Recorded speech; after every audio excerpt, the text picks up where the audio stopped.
Are 5 stars worth leveling in Arknights? Yes. No. Who are you and how did you get here? Sup? And I'm Stark, German Arknight's content creator and streamer.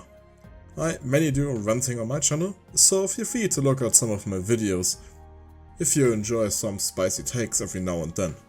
In parts of this collaboration, I also upload a video explaining my opinion as to why 5 stars are generally not even worth building.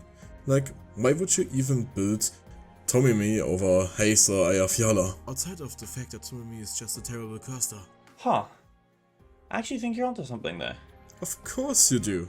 We spoke about this for hours yesterday, after you got done simping for Motori. Ah, right, okay. They don't need to know that. Trust me, Voss, they will find out. Seriously though, this is something I've thought about for a while, and I'm sure many experienced AK vets will agree with us. 5 stars sit in this awkward spot between not being super cheap to build and not being super good to justify the expenditure. And Dark's video does a great job of explaining this more thoroughly. I highly recommend you check it out after this video. With that being said, there are obviously some incredible standout 5 stars worth building, and I'm going to walk you through the cream of the crop in this video, right after you're done subbing.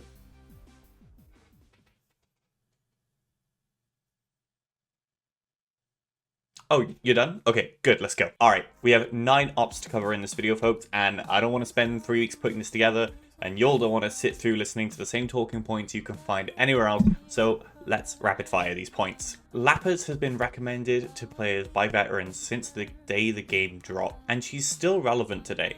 She is the most consistent applicator of silence in the game, and once she hits E2, she can permanently silence enemies. This makes a variety of annoying enemies easier to deal with. Most obvious example being the exploding spiders, everyone knows about those. But other prominent examples include these crusher dudes, as she stops their stun from going off.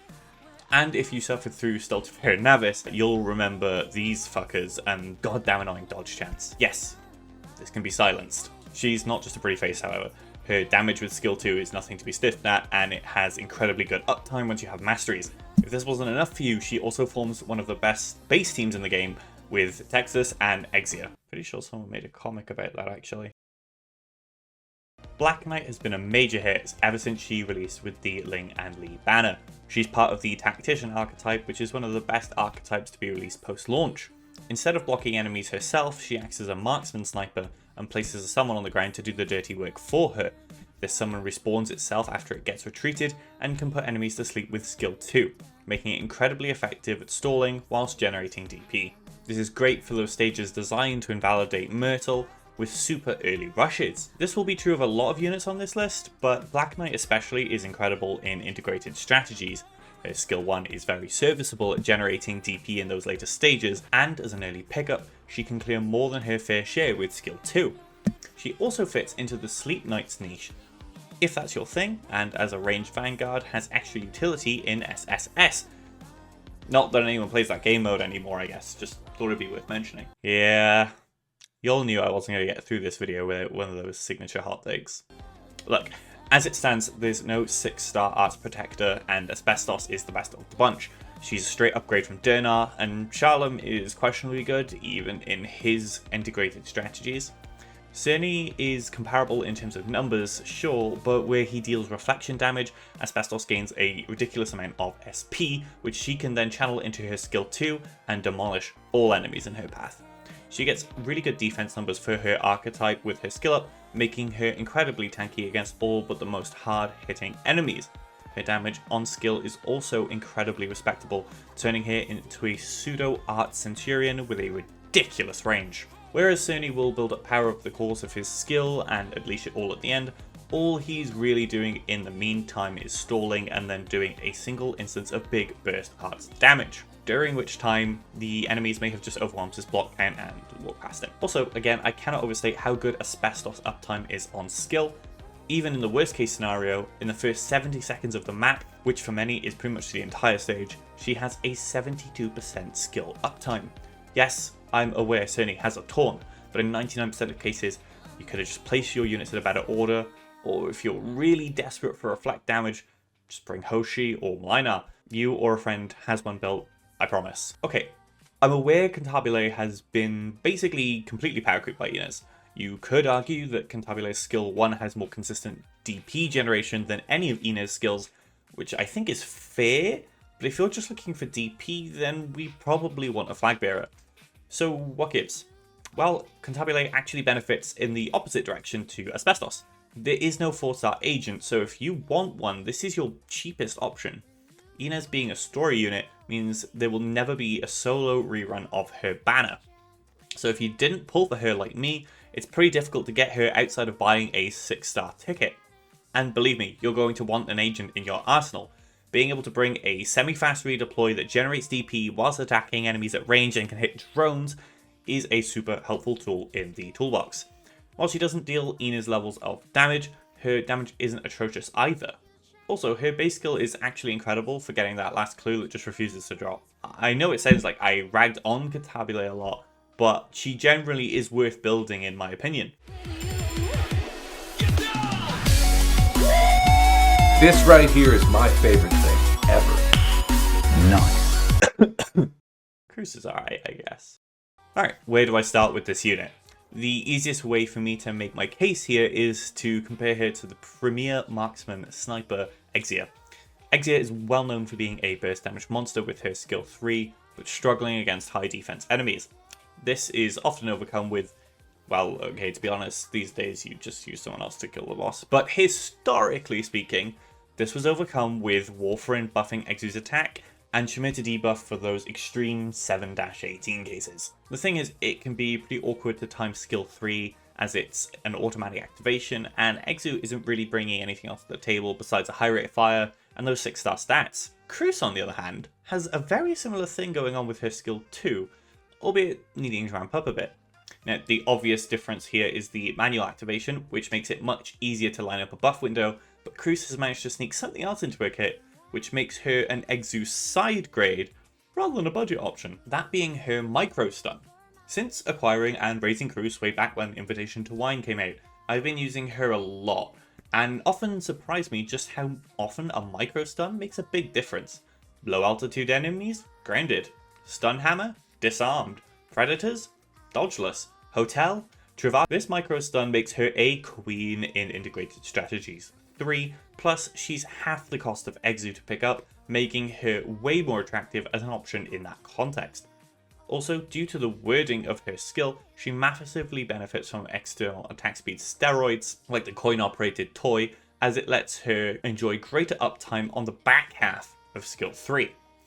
Microstun aside, her damage is still very respectable. She falls prey to the same high defense enemies as Astesia, but because her skill is built very similarly, she's also similarly rewarded by using buffers and debuffers. She can also overcome medium defense enemies on her own, thanks to the other half of her talent giving her built-in crits, much like her 3-star self. Oh yeah, she's also a free fucking unit! Oh, fuck me, I said I was gonna do this quickly.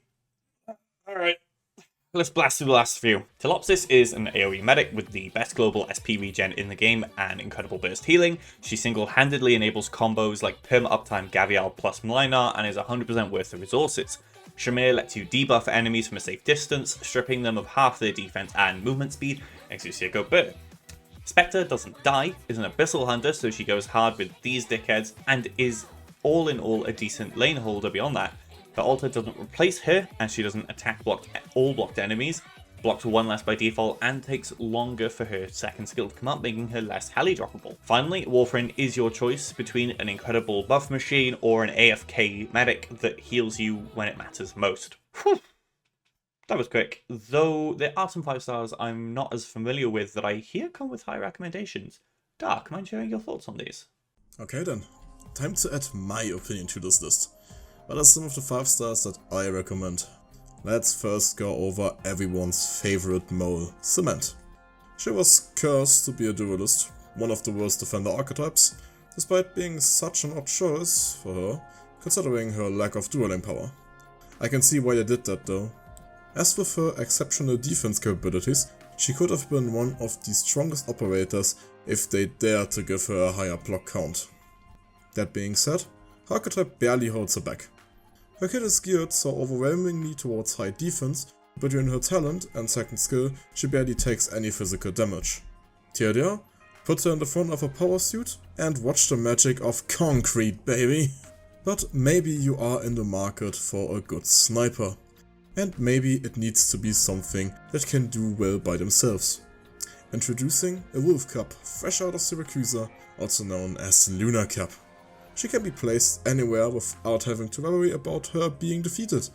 This is all thanks to her amazing talent, granting her permanent camouflage while her skill is not active, and because she is of the Dead Eye archetype, she has Grace base attack values and good amounts of reach to take care of some threats that are further away. And just in case you should ever need a bit more damage, there is her skill too, granting her a lot of ASPD, so more DPS and even a few seconds of camouflage that refreshes on takedown, so she has that covered. And in case you are worried about those 50 SP cost, let me tell you something, and let me introduce you to her module, which grants 1 SP every time she attacks an enemy that survives her attack, meaning those 50 SP will be filled quickly again. The last operator I'm going to sell to you is a favorite bird of mine, Astesia. Not only is she a favorite bird of mine, but also from Hypergriff themselves, seeing how she has 3 skins and one of them will definitely fit your taste. Astesia belongs to the strong archetype known as Arts Fighters, meaning she deals arts damage instead of physical. She can deal a lot of it as well. And unlike everyone's favorite red-haired ice cream loving circus woman, she doesn't gain a lot of attack, but she gains ASPD, like 25 more. But her bread and butter being her skill 2. This is where you will get your LMD and resources worth. Increased attack, increased defense and an increased block count, while attacking all enemies equal to her block count. And with only a 20-second cooldown, or 10 seconds because who is playing on 1 speed anyway, she sounds like an arts fighter lane holder to me. Or also known as a centurion that deals arts damage. And with this, she can easily tank a few enemies by getting rid of trash mobs and dealing bursts of arts damage to those high defense targets. Where she cannot be a heli-chop like Surtur, she can do just as well when she gets her ASPD, and sometimes she doesn't even have the need for her extra ASPD to be a great operator. So, there you have it. Before you go anywhere, leave a comment if you think we missed any OP 5 stars and hit that like button on the way down. Once you've done that, you should go watch Dark's video on the 5 stars you maybe shouldn't be raising. Don't worry, I'm there too. Alright, music time.